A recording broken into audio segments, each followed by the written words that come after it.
जय हिंद फ्रेंड्स। तो कैसे हैं? उम्मीद होगा बढ़िया और मस्त होंगे और हम लोग अपनी पढ़ाई को जारी रखेंगे। तो इससे पहले वाले क्लास में हम लोग श्वसन को आरंभ किए थे और उसमें हम देख चुके हैं कि श्वसन क्या है, किसे कहते हैं और उसके क्या क्या समीकरण होते हैं और उससे किस तरह उसका जो समीकरण होता है समीकरण बता दें। फिर आपको बताएंगे कि जो श्वसन है किस प्रकार का विज्ञान होता है। साथ साथ इससे पीछे वाले क्लासों में हम लोग देखेंगे कि ब्रीदिंग श्वासोच्छ्वास क्या होता है, ठीक है। फिर उसमें देखेंगे निःश्वसन और निःश्वसन, इन दोनों को देखें, इसको डिफाइन भी कर दिया गया है। और अगर आप उस क्लास को नहीं देखे हैं तो कृपया उसको आप देख लीजिए, तो आप इसको समझने में आपको बेहतर होगा। साथ ही में श्वसन को बेहतर तरीके से समझने के लिए हम लोग श्वसन को दो भागों में बांटे थे इससे पीछे वाले क्लास में, जिसमें एक था श्वसन तंत्र और दूसरा था कोशिकीय श्वसन। एक था आपको जो हम कल बांटे थे कल के क्लास में, तो पहला था श्वसन तंत्र रिस्पिरेटरी सिस्टम और दूसरा था कोशिकीय श्वसन।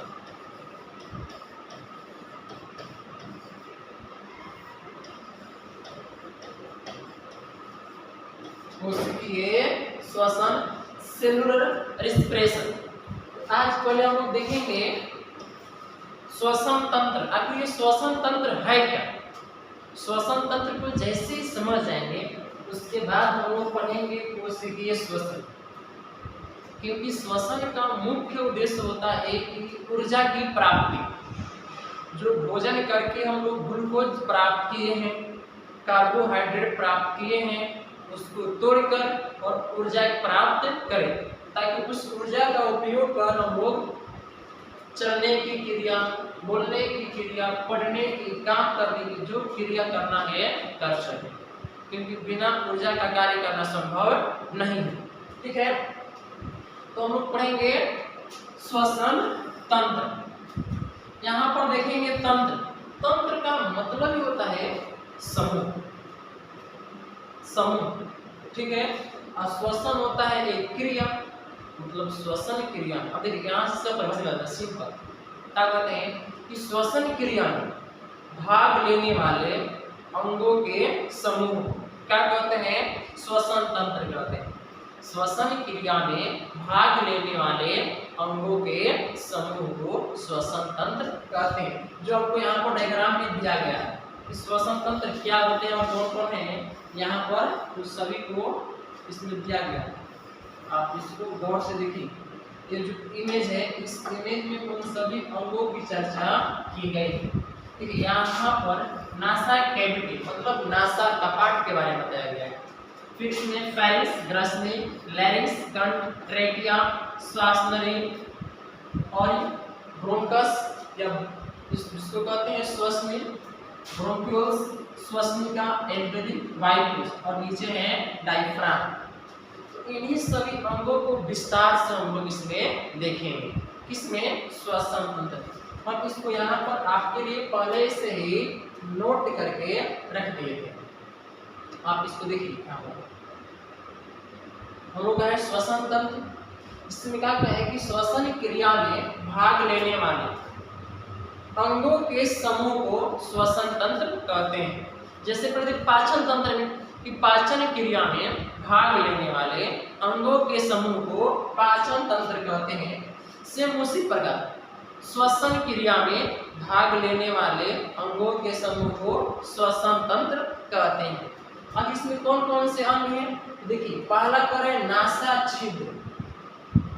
पहला कौन है? नासा छिद्र। जो को नाक है, ये जो दो छिद्र है इसी को कहते हैं नासा छिद्र या नासा कपाट। तो नासा छिद्र या नासा द्वार। दूसरा होता है नासा कपाट। और नाक के ऊपर दे तो छिद्र हो गया, लेकिन इसके ऊपर देखिए यहाँ पर कुछ उठा हुआ भाग आपको दिखता है, मौसम होता है, प्रकार होता है, ये है नासा कपाट। उसके बाद है ग्रसनी, जिसको हम लोग कहते हैं फेरिंक्स। तो ग्रसनी जो मुख है, जो यहाँ पर नासा यहाँ से ऊपर से आके यहाँ पर नीचे है, यहाँ पर और जो मुख होते हैं इसके पीछे जो दीवार जैसा दिखता है, हम लोग दीवार तो नहीं है, जिससे मांस मुंह का जो पीछे वाला भाग दिखता है ना, चमड़ा, वही होता है ग्रसनी फेरिक्स, ठीक है। उसके नीचे है कंठ, ये जो कंठ जहाँ से आवाज की उत्पत्ति होती है ये होता है कंठ, और इसके नीचे होता है श्वसन अर्थात ट्रैक, ये वाला भाग यहाँ तक होता है, और इसके नीचे होता है श्वसनी ब्रोंकस, और ब्रोंकस आगे चल के कई भागों में बढ़ जाता है, जिसको कहते हैं ब्रोंकियल श्वसनिका, जिसको कहते हैं श्वसनिका।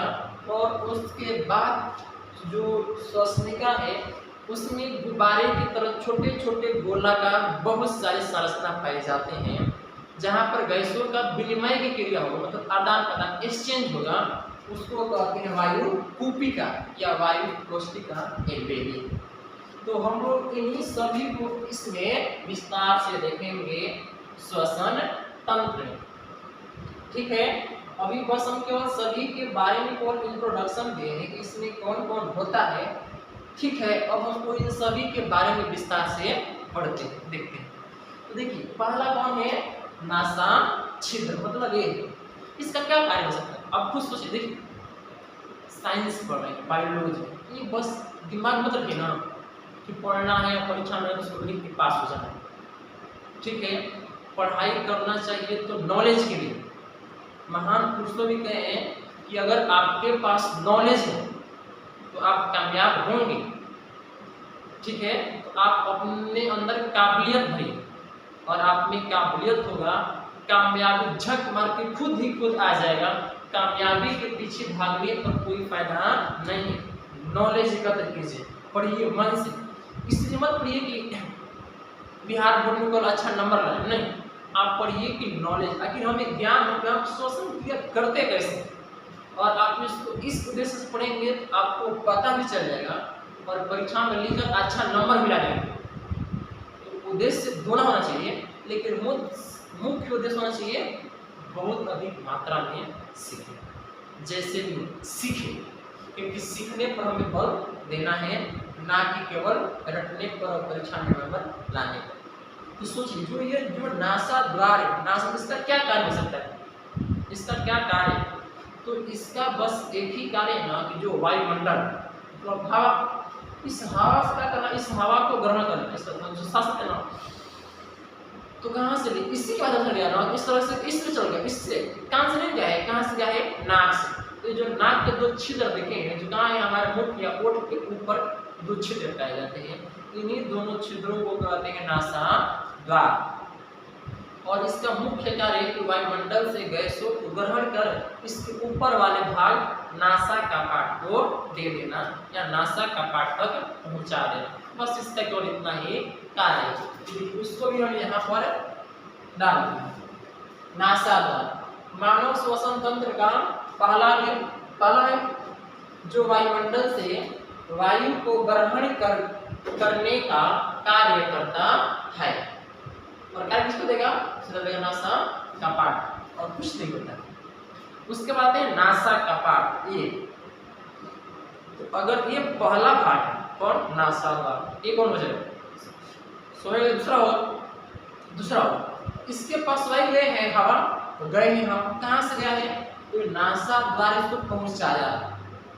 अब ध्यान दीजिए, अब जब नासा द्वारा वायु को यहाँ पर खुद पहुंचा, हवा हम सांस ली, तो क्या फिक्स है कि यहाँ पर जो हवा ले रहे हैं कैसे ऑक्सीजन जाएगा, नहीं, इस हवा में तो ऑक्सीजन भी है, नाइट्रोजन भी है, कार्बन डाइऑक्साइड भी है, धूल कण है, जलवाष्प है, बहुत सारे। आप देखोगे कि अगर आपके घरों में जो खिड़की दरवाजे होते हैं और उसमें सुबह या शाम जब रूम में अंधेरा है और जब क्या होता है सूर्य की प्रकाश की किरणें आती हैं, तो उस प्रकाश की किरणें में लोग कुछ धूल कर चमकते दिखाई देते हैं, उसको किस तरह करते हैं देखते हैं, जो सूक्ष्म वो इतने सूक्ष्म पार्टिकल होते हैं, कण होते हैं, जो हमें अपनी आंखों से दिखाई नहीं देते।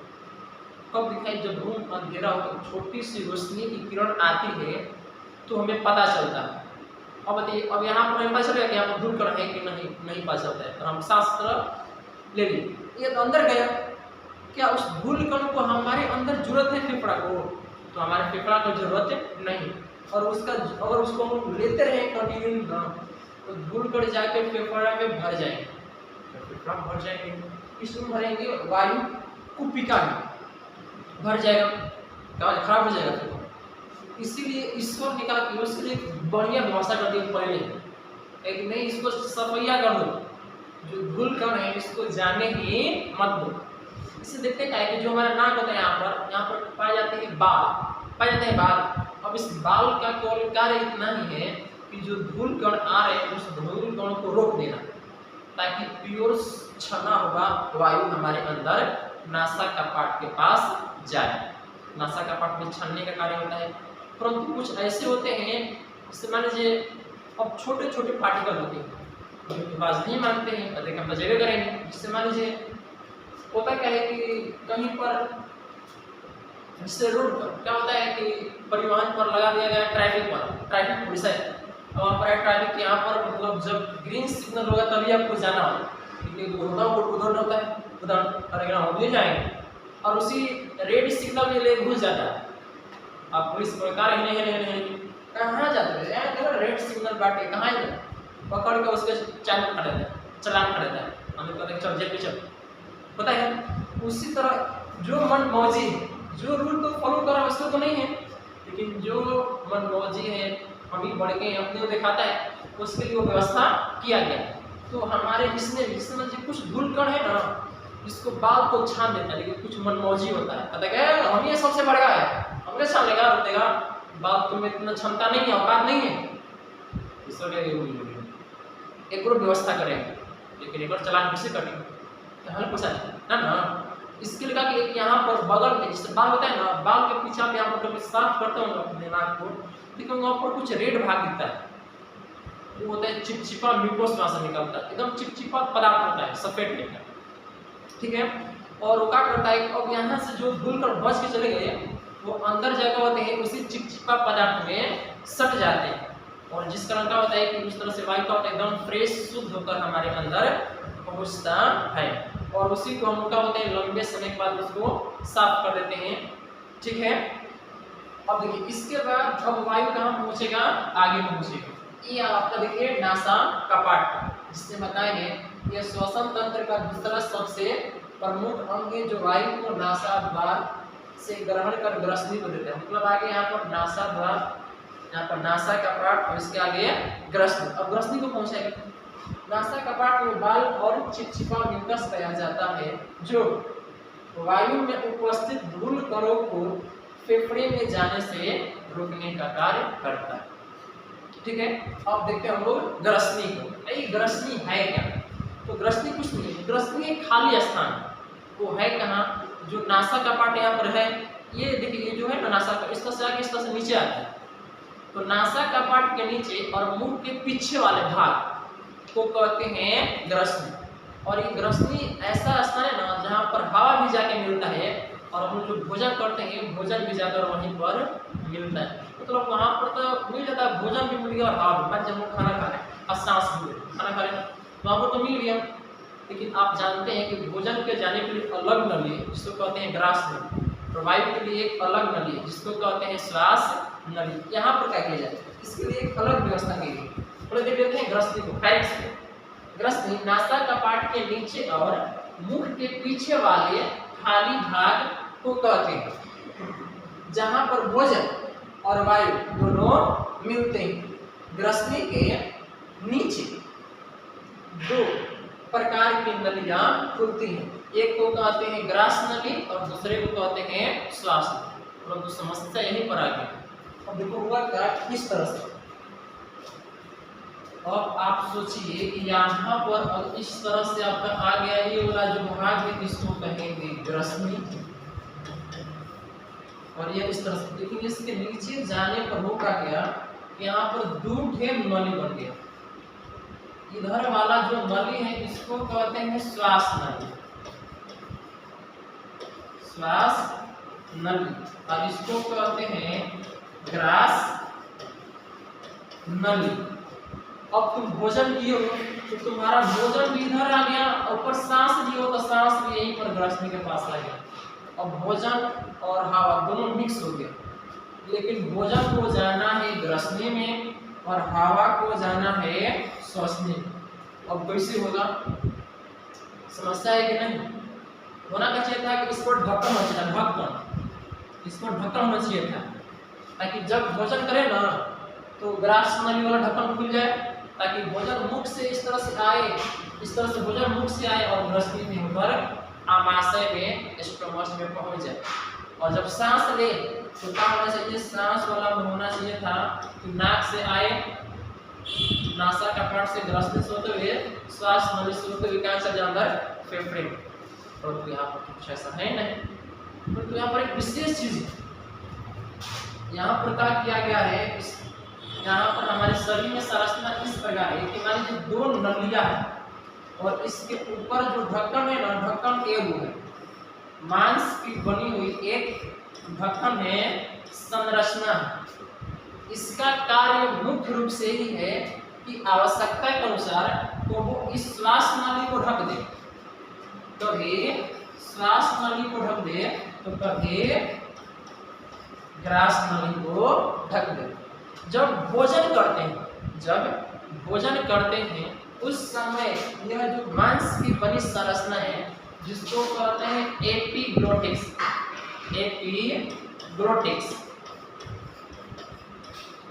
ये क्या करता है कि जब भोजन करते हैं तो श्वास नली को ढक देता है, भोजन चल जाता है ग्रास नली में, और जब सांस लेते हैं तो ग्रास नली को ढक देता है ताकि भोजन चल जाए, सॉरी हवा चल जाए श्वास नली।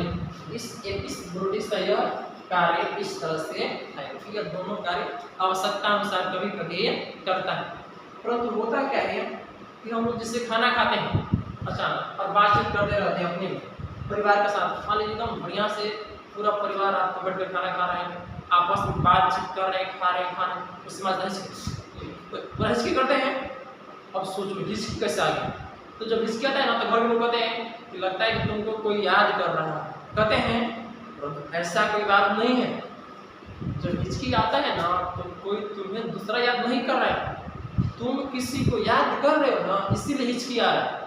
इस समझ में आया? देखो ये जो एपिग्लोटिक्स है, एपिग्लोटिक्स इसका ये इसको कौन नियंत्रित करता है? इसको तो होता है ना, अगर ये भोजन के लिए बटे जल्दी से श्वास नली को ढक दे, सांस लेता है जल्दी से ग्रास नली को ढक दे, कहता होगा इसको करने वाला कार्य, इसको नियंत्रित करने का कार्य करता है ब्रेन। कौन करता है? ब्रेन मस्तिष्क एपिग्लोटिक्स को क्या करता है? नियंत्रित करने का कार्य करता है। परंतु सोचो तुम खाना खाने में मग्न हो, एकदम चटपटा स्वादिष्ट खाना बना है, ऊपर से तुम सोच रहे हो, कुछ बातें बोल रहे हो, सुन रहे हो, तुम्हारा पूरा फोकस, पूरा ध्यान कहाँ है? उन बातों पर है, तुम्हारा ध्यान खाने पर नहीं। और उस समय एपिग्लोटिक्स को मस्तिष्क निर्णय नहीं दे पाता है कि किसको बंद करना है और किसको खोले रखना है, कि अपने मन से ज़्यादा अपने से करेंगे। मान लीजिए इस तरह से क्या है कि आपको एपिग्लोटिक्स है, असलता मतलब कब वो ग्रसनी को ढकता है, कब श्वास नली, कब ग्रसनी को श्वास नली, ग्रसनी श्वास नली, ग्रसनी श्वास नली, ढकता रहता है, खोलता रहता है, कहता है कि अपने से भरा लेंगे, मस्तिष्क ना है तो क्या है, अपने से काम कर लेंगे।